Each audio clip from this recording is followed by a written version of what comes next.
un gusto saludarles. Hola, mi nombre es Alejandro Romero. Les doy la bienvenida a este nuevo espacio, a este nuevo proyecto que es una iniciativa de las instituciones educativas Vida Abundante. Este proyecto donde vamos a buscar crear conversaciones que edifiquen, conversaciones que construyan y conversaciones que definitivamente nos dejen algo a todas las personas que vamos a ser parte de ella. Porque puede que yo esté sentado en este sillón hablando con un invitado, pero la idea es que ustedes también puedan ser parte de esto, que puedan sentir esas experiencias y que sobre todo podamos conectar en esta fe tan bonita que tenemos. Y justamente en este primer episodio, en este primer espacio del proyecto que hoy estamos inaugurando, creo que no hay mejor invitado, no hay mejor persona para poder iniciarlo todo que con el pastor Evelio Reyes, pastor, fundador, docente, muchas facetas, pastor, pero que sin duda una de ellas también nos agrada poder escuchar de usted, es esa calidez de persona que tiene usted, perdón, y es un gusto tenerlo acá. En este primer espacio le damos la bienvenida. Este es su espacio, pero nosotros también nos alegramos de ser parte de él. Le damos la bienvenida a este proyecto, pastor. ¿Cómo está? Muchísimas gracias, Alejandro, uno de nuestros egresados y que tengo la mejor referencia. Lo felicito, lo bendigo. Sigue en esa dirección y es una bendición poder conversar, comunicarnos. Comunicar es poner en común, ya usted lo dijo. Hay tantas cosas que podemos transmitir y poner en común. Y muchas gracias por sus bendiciones, por su bondad. No, gracias a usted, pastor. Sin duda, usted me lo mencionaba. Tuve el privilegio de poder ser grabado de aquí de las instituciones Vida Abundante. Fui becado incluso en más de una de las ocasiones de todos los años que estuve acá. Pude compartir alguna conversación con usted y créanme que siempre fue muy edificante. Entonces me emociona poder tenerla acá, poder platicar un poco más. Y me gustaría arrancar mencionando que una de las cosas y la idea principal que queremos platicar en estos espacios es de que usted siempre ha sido alguien que le ha gustado defender sus ideas, tenerlas presentes, no solo defenderlas para sí mismo, sino poder exponerlas, que se entienda lo importante que son. Pero algo que siempre tenemos que tener en cuenta es que no son ideas tal vez que usted las inventó, se las creó, sino que siempre ha sido un fiel defensor de la palabra, algo que no dice a mí se me ocurrió esto o yo considero que así funcionan las cosas, sino que usted siempre se dio cuenta la importancia de lo que la Biblia menciona, de lo que la Biblia transmite, y ha sido un fiel defensor de ella misma. Entonces, por eso estos espacios, la idea o por la conversación del día de hoy, es poder tomar esos ideales que usted ha tenido, que usted ha tomado justamente de lo que Dios nos transmite a través de su palabra, y poder compartirlo con las diferentes personas que nos van a escuchar, y que sea básicamente como una carta o como un email ahí para las generaciones un poco más jóvenes, hacia ese cristiano del siglo XXI, ese cristiano moderno, y que usted pueda transmitir de esa sabiduría, de esos años de experiencia que tiene de tratar con todos estos temas y poder platicarlos a las nuevas generaciones básicamente. Y por eso me gustaría básicamente como arrancar preguntándole a usted cómo fue su inicio básicamente en este camino de la fe, cómo arrancó y cómo eso impactó de alguna forma u otra su juventud también. Bueno, por la sola gracia de Dios, he entendido para ilustrar lo que usted ya dijo. He entendido que soy embajador del cielo. Yo solamente soy un vocero. Tengo una llamada que hacer al mundo. Esa es mi convicción y ha sido mi tarea. ¿Cómo conocí el Evangelio del Reino de Dios? Un día, entrando a la oficina del párroco de la ciudad de Gracias, me encontré una revista donde había un cupón para solicitar un curso por correspondencia. ¿Curso de...? Bueno, decía Tesoros de Vida. Yo no sabía de qué se trataba. Llamativo el nombre. Me llamó la atención el nombre. A los meses o semanas quizá recibí la primera lección, la estudié, respondí, recibí la segunda. Hasta la tercera lección me di cuenta que era un asunto de Biblia y que no era de la fe que en ese momento yo practicaba. Y qué bueno, porque cuando lo vine a descubrir yo ya estaba estaba emocionado y me gustó mucho el estudio, así que lo concluí y seguí estudiando. Así me inicié yo en el estudio de la Biblia, en esa transformación de mente y de corazón, y me fui enamorando de nuestro Salvador, Señor y Maestro Jesucristo. ¿Cuántos años tenía en ese momento? Tenía creo que 17 años, por ahí, muy joven. Y gracias al Señor me fui dedicando y también tomando decisiones, Sí. como también comencé a ser testigo. El evangélico debe de evangelizar, porque si no evangeliza, terminará evangelizado por otro evangelio. El que quiere ser conquistador tiene que estar siempre conquistando, porque si no puede terminar siendo conquistado. Esto es importante para las nuevas generaciones. Otra vez lo repito, en el amor de Dios, yo tomé decisiones, comencé a hablar de mi fe, comencé a predicar, a enseñar, a participar, a dar a conocer lo que estaba descubriendo, y eso fortaleció mi vida y me encaminó por ese camino de fidelidad y de permanencia. Usted ya empieza a mencionar algo que es bastante real y que todos lo vemos. Una vez que uno empieza a seguir a Jesús, la transformación definitivamente es real. Todo el mundo la puede ver. No hay forma de que alguien conozca al Señor y que se quede igual a como está. Existe ese cambio de 180 grados de ir a una dirección a la otra y empieza a ser presente en todos los ámbitos de la vida de una persona. Usted lo mencionaba, empieza a tomar decisiones, está en una etapa formativa de los 17 años. En su experiencia, más o menos, ¿cuál cree que son esos retos más grandes que experimentó al empezar a caminar en esos primeros pasos de la fe? Las personas que usualmente se convierten al Señor enfrentan esos como esa transición. Todas las transiciones son difíciles, pero esta en específico, ¿cuáles son los retos en base a su experiencia? Bueno, en aquellos años era bien difícil la presión social. Todavía lo es. Los maestros, los compañeros, los amigos, y en mi caso la familia, mi familia. Mi papá, mi mamá, mis hermanos no aceptaban lo que yo estaba haciendo. Sufrí ese rechazo y esa persecución, que gracias a esa misma persecución comencé a formar carácter, a emperrarme con esas verdades que estaba descubriendo. Realmente en la fe todas las cosas nos ayudan a bien. Y como usted ya lo mencionó, esa es la parte más difícil, ser diferente, sacar la cara, no esconder esas verdades, defender lo que se cree, lo que se piensa, ese nuevo comenzar, esas experiencias nuevas. Ser diferente no es fácil, y yo creo que es el desafío mayor. Sin duda creo que todas las personas nos podemos identificar con eso. El empezar a transicionar en algo de ese estilo, como usted bien lo menciona, empieza a sentir la presión tal vez no solo de familiares, sino como de amigos, de conocidos, compañeros de tu universidad, de colegio, de trabajo. Pero me llama la atención que usted menciona que es su familia, o sea, las personas con las que probablemente compartía más tiempo.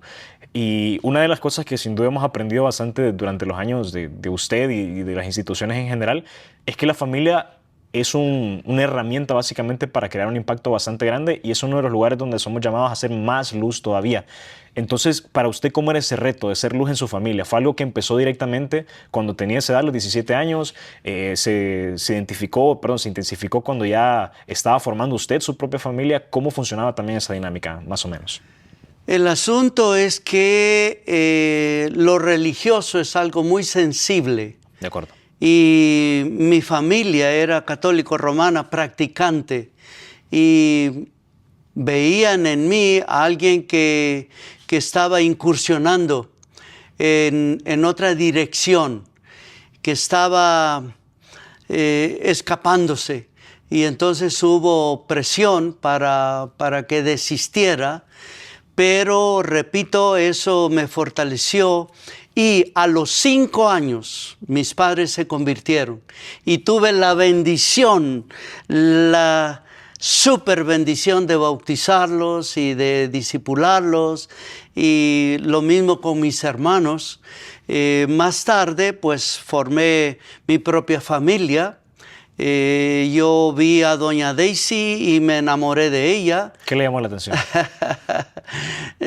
No sé, su pelo, su manera de ser, es ese enamoramiento tipo flechazo. Pasa. Usted ve y queda prendido y prendado. Y resulta que ella tampoco compartía mi fe, su familia tampoco, pero eso me permitió evangelizarla, y como lo he repetido y lo repito hoy, la gané para Cristo y la gané para mí. Por supuesto, yo estaba muy convencido de mi fe y la amaba, pero había algo que podía evitar que nos casáramos, y era que no compartiera mi fe. En eso he sido muy celoso y determinante, y yo quiero animar a los jóvenes y a la gente de todas las edades. Tenemos que estar convencidos, porque solo el convencido convence y convierte. Y es una verdadera dicha ser reales, ser auténticos. Hoy necesitamos recuperar eso. Ya empieza a mencionar algo que me llama bastante la atención y que empieza a ejemplificar probablemente una de las cosas más difíciles para el cristiano como moderno, o que empieza a caminar en estos pasos de la fe, y es empezar a que la fe sea algo que no se queda dentro de las cuatro paredes o para uno mismo. ¿Qué claves encontró usted justamente para, como usted lo mencionaba, en conocer a una persona y empezar a transmitirla de una forma de que no se daba por vencido hasta que esa persona tal vez empezara a conocer ese camino que usted ya había experimentado, que cambiaba su vida y que podía también ayudar a las personas? Hay mucho puramente humano lo que uno va descubriendo, aprendiendo, el discipulado, pero en realidad el poder para ser testigos lo hace el Espíritu Santo de Dios.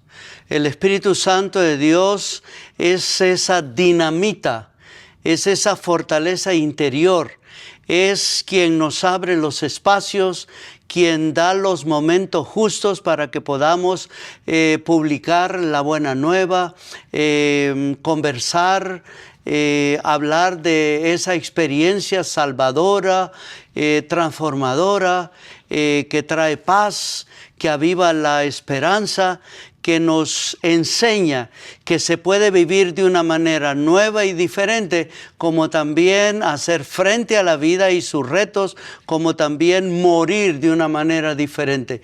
Yo creo que el estudio es importante, las decisiones son importantes, aprovechar los espacios son importantes, pero tenemos que depender del Espíritu Santo de Dios.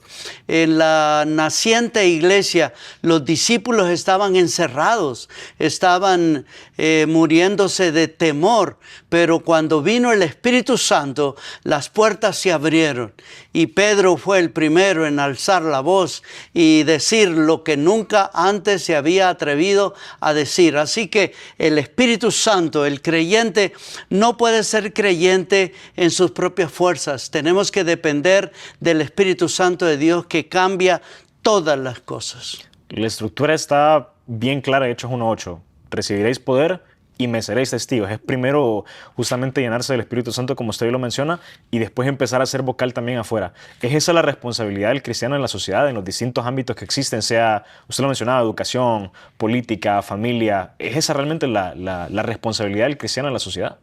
Sí, cuando entendemos que el cristianismo no es una religión más, sino que trata de un reino. Dios siempre ha querido poblar este universo, esta tierra, con hijos suyos, con gente que co-gobierne juntamente con Él. Por eso la oración modelo dice: venga a nosotros tu reino, sea hecha tu voluntad en la tierra como en el cielo. Cuando entendemos eso, tenemos que recordar siempre que esta tierra este universo tiene dueño y tiene un propósito. El cristiano no puede encerrarse, el cristiano no puede perder la voz, el cristiano no puede dejar de oír, el cristiano tiene que responder a esas figuras dinámicas del reino de Dios. Somos luz, somos sal que da sabor, que preserva, como también levadura que transforma la sociedad toda. Bendito sea Dios porque hemos entendido, y en Honduras estamos entendiendo, y nuestros jóvenes están entendiendo que no se vive solamente por vivir, que tenemos misiones y tareas que cumplir. Ese es el compromiso de nuestra fe. Y me alegra muchísimo porque ahora el cristianismo está renovándose. En el mundo entero el creyente está entendiendo que nuestro papel tiene que ser activo y que si el mundo está en picada y está en la desgracia que ahora sufre, los primeros responsables somos los cristianos, porque nosotros somos los llamados a llenar esta tierra de la gloria de Dios y hemos permitido que se llene de vergüenza y de males.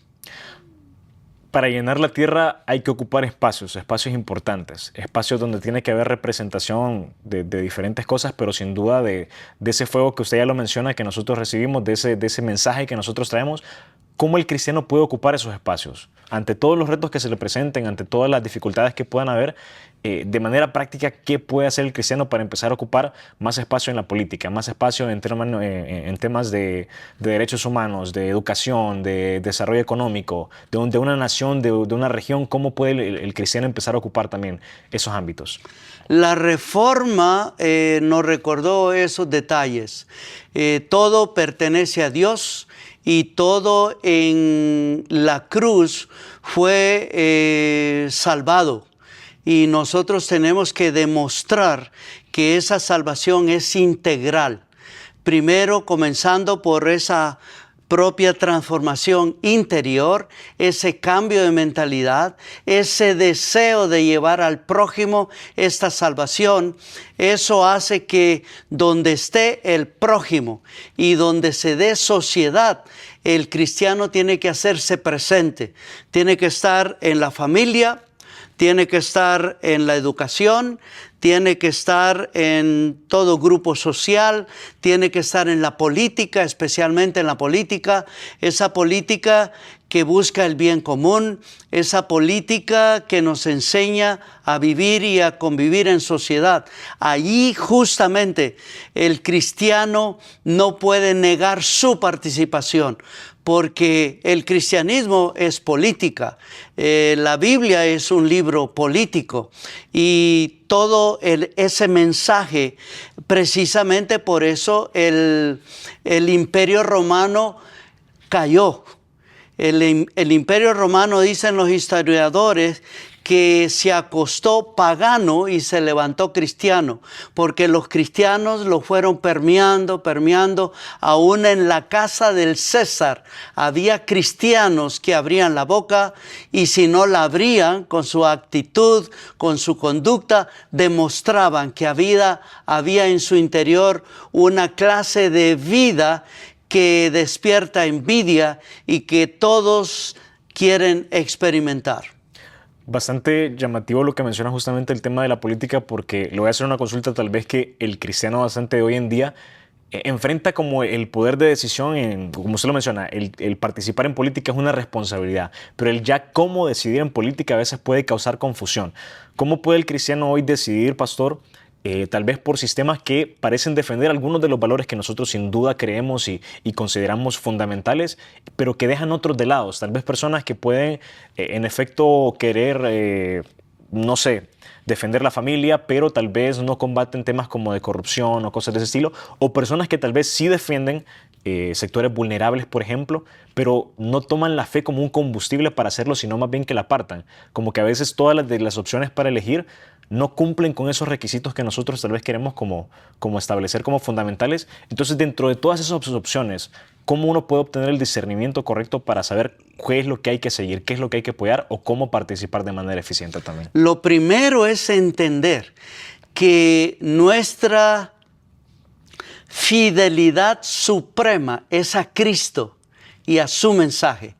El cristiano no puede comprometerse totalmente con ninguna ideología, con ninguna forma de pensamiento, porque su primera lealtad es a Cristo y a su mensaje.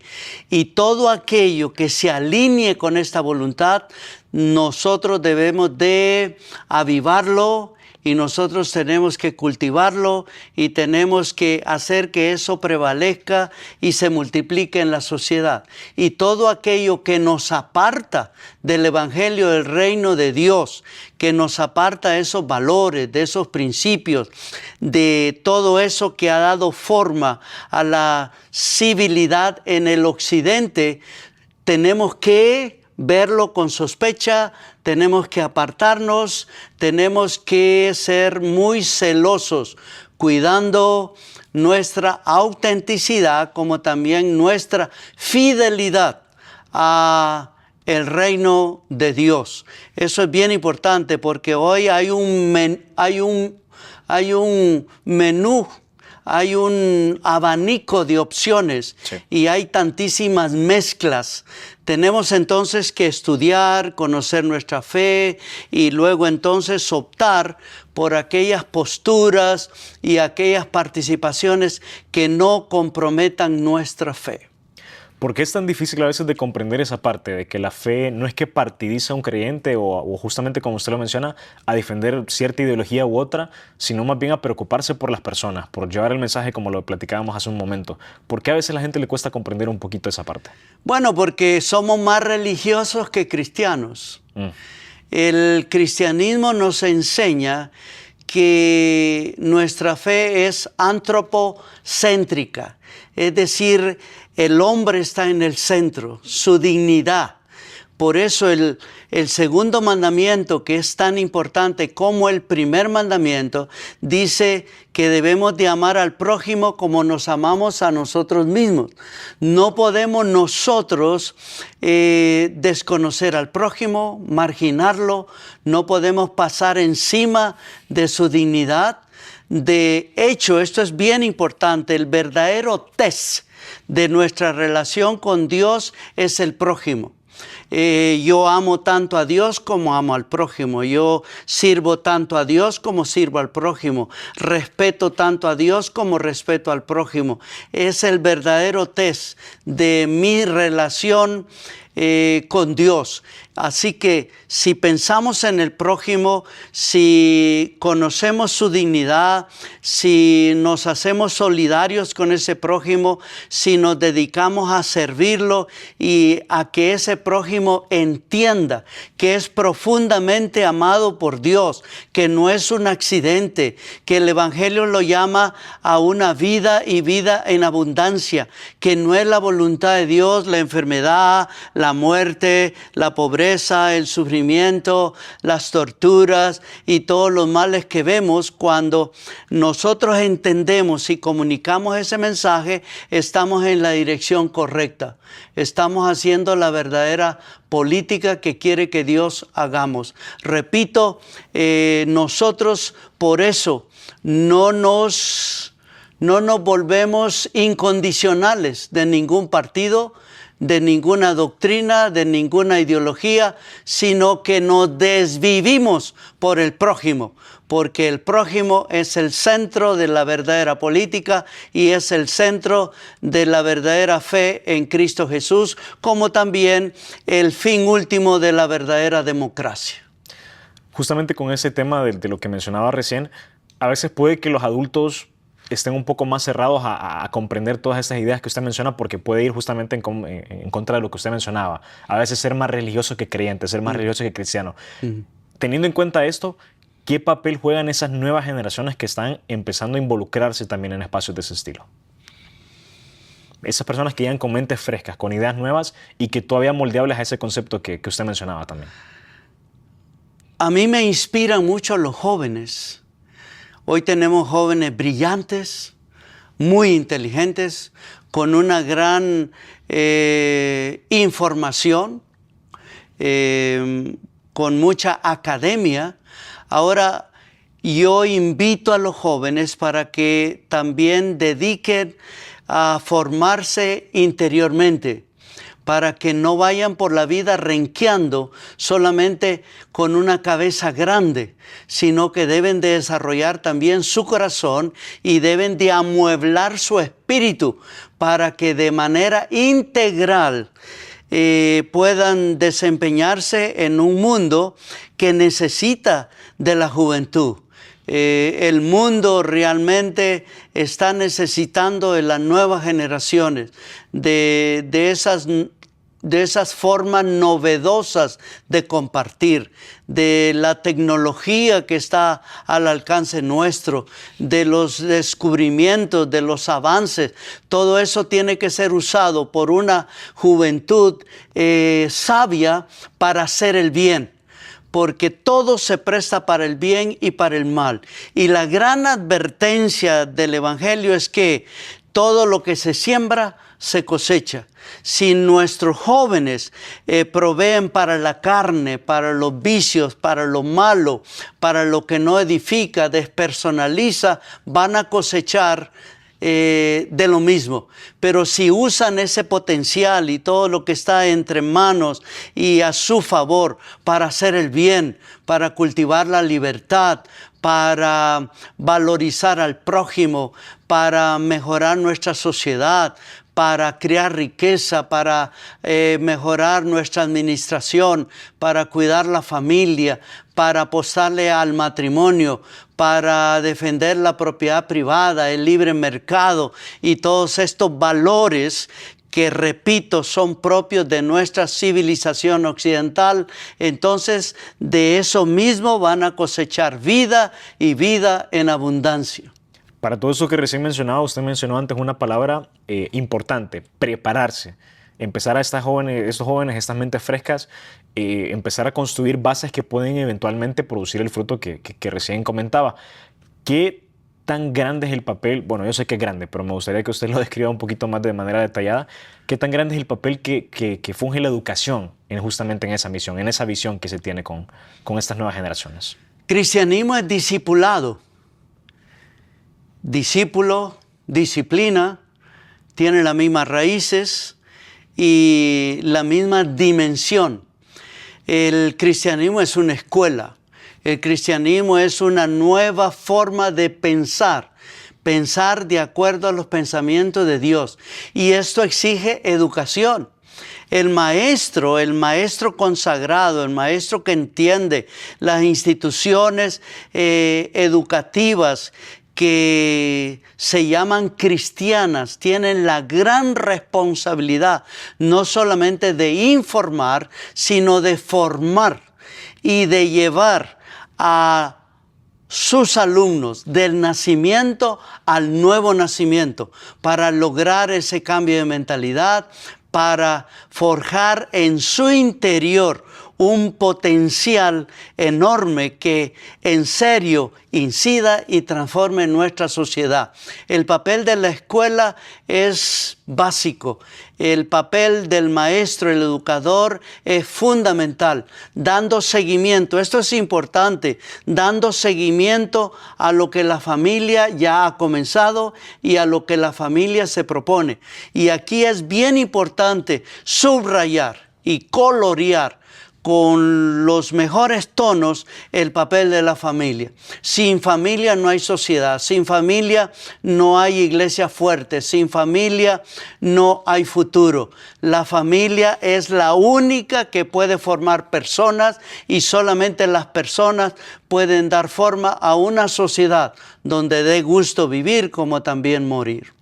Y usted no es ajeno al tema porque una de las cosas que le mencionaba al inicio, de las diferentes facetas que usted tiene, es fundador de qué, de una de las instituciones, bueno, no, la red educativa, perdón, de colegios más grandes del país. Y no solo tiene ese componente, sino que son colegios cristianos, bilingües, que enseñan valores que venimos platicando en esta conversación, que sumamente son importantes.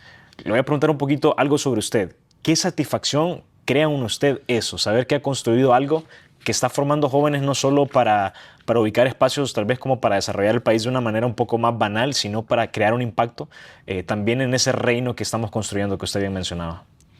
permanentemente vivo agradecido, vivo asombrado y vivo profundamente emocionado por lo que hemos logrado. Somos la red educativa más grande en el país. Nuestros egresados son apreciados dentro y fuera de nuestra Honduras. Tenemos educadores y tenemos todo un personal comprometido con esa educación que transforma, con esa clase de escuelas que propone algo avanzado y que se propone formar carácter, que es lo único que vamos a sacar de este mundo caído, el carácter. Y me gusta tanto cuando saludo, cuando escucho, cuando veo, cuando aprecio a nuestros egresados, cuando puedo saber de sus propias familias, de su desempeño profesional y de cómo la gente los estima, de sus logros. Usted es un ejemplo, es un modelo, lo felicito, lo bendigo y que pueda reproducirse en miles de jóvenes que en este momento están formándose. Repito, vivo permanentemente agradecido, asombrado y profundamente emocionado cuando veo hacia atrás lo que hemos logrado. Bendito sea Dios. Me consta lo que usted menciona, me consta que le gusta escuchar las historias de sus egresados, porque aquí antes de empezar me preguntaba si estaba casado, le dije que todavía no. Me consta también de que le gusta crear ese impacto en las personas, porque si uno quiere construir la red educativa más grande de Honduras, quiere poner escuelas, no se hace negocio con unas escuelas poniéndolas en Yamaranguila. No se hacen negocios con unas escuelas poniéndolas en Gualcince, en Santa Rosa de Copán, en Gracias Lempiras. Si uno quiere poner un negocio y crear dinero de una institución educativa, la pone en lugares grandes, en ciudades grandes.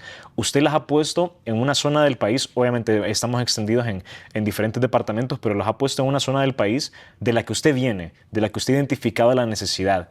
¿Qué valor tiene ofrecer también esa educación cristiana bilingüe en una zona que significa tanto para usted y que usted ve cómo realidades son transformadas, vidas de jóvenes que tal vez oportunidades no se les estaban presentando?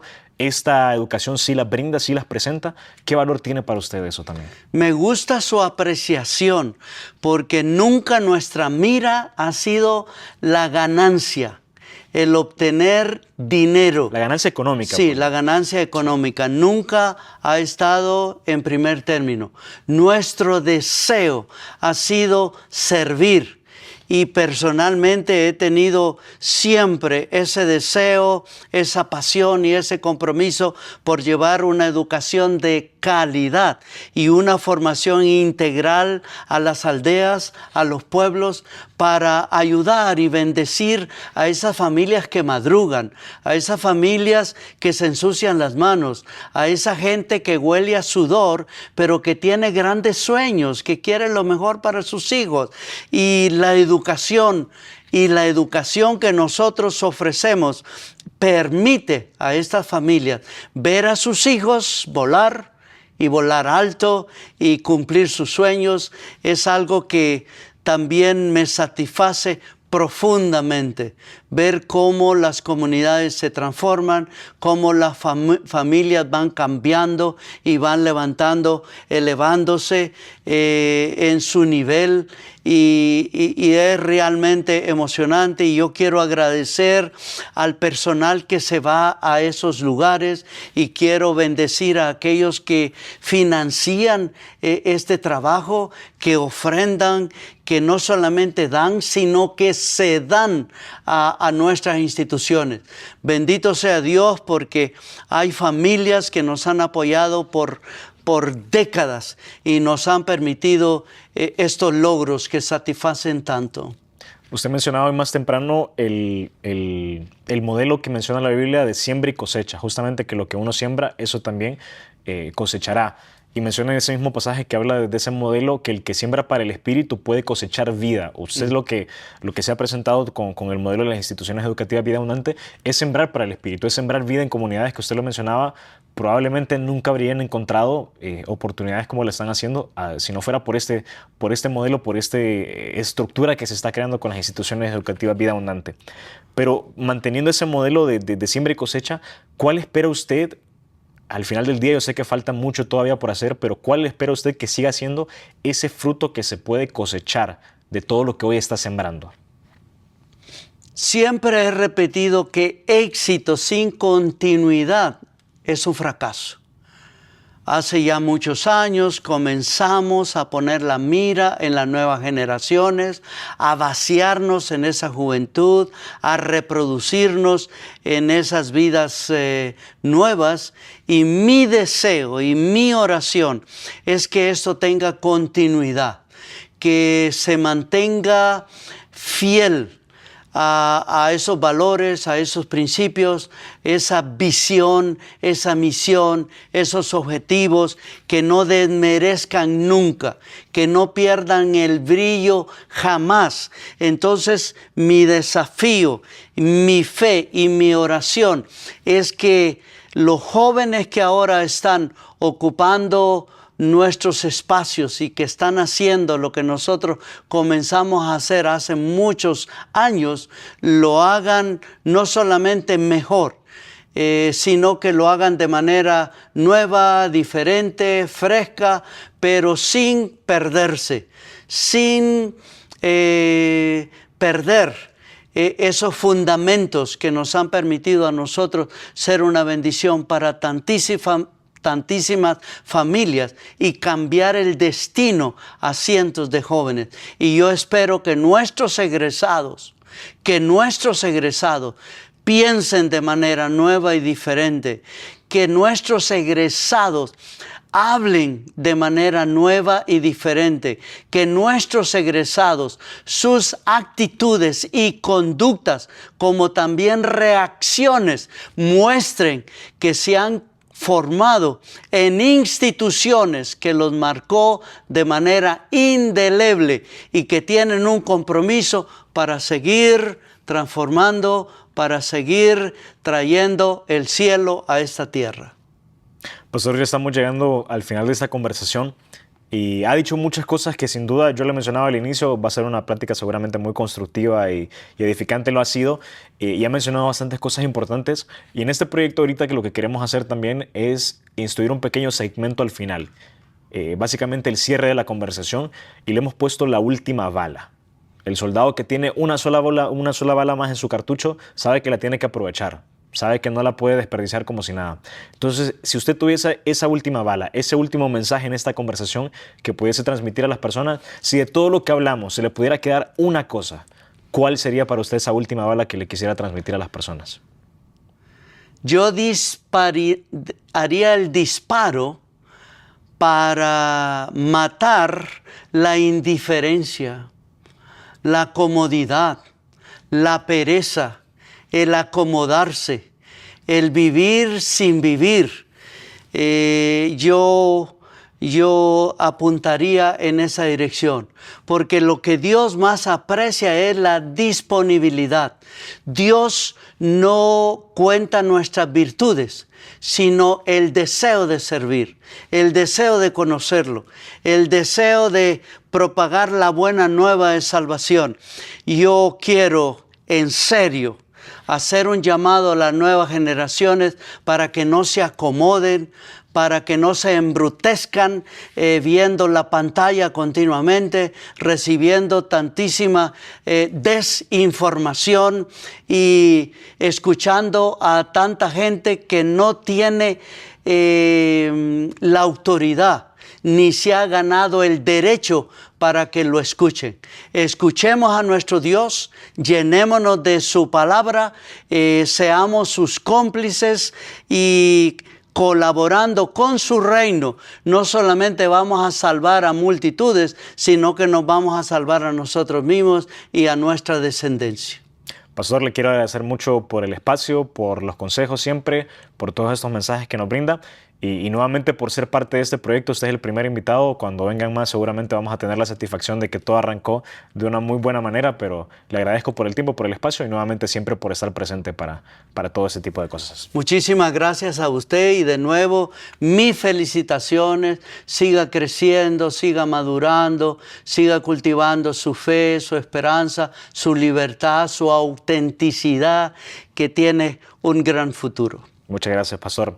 Y ahora solo queda, creo, despedir a todas las personas que nos han estado viendo, que han sido parte de esta conversación, pero si no, antes recordar lo que el pastor bien mencionaba: hay que ser diferentes, hay que llevar ese mensaje que todos tenemos dentro, que ha brindado justamente esa transformación que hemos enfrentado al conocer al Señor, al decidir agarrar esta fe como algo propio, como algo grande, como algo que queremos transmitir. Así que el reto está presente, el reto está latente y la idea es seguirlo cosechando y seguirlo sembrando donde sea posible. Nos vemos en la próxima, ha sido un gusto acompañarles y definitivamente nos seguiremos viendo.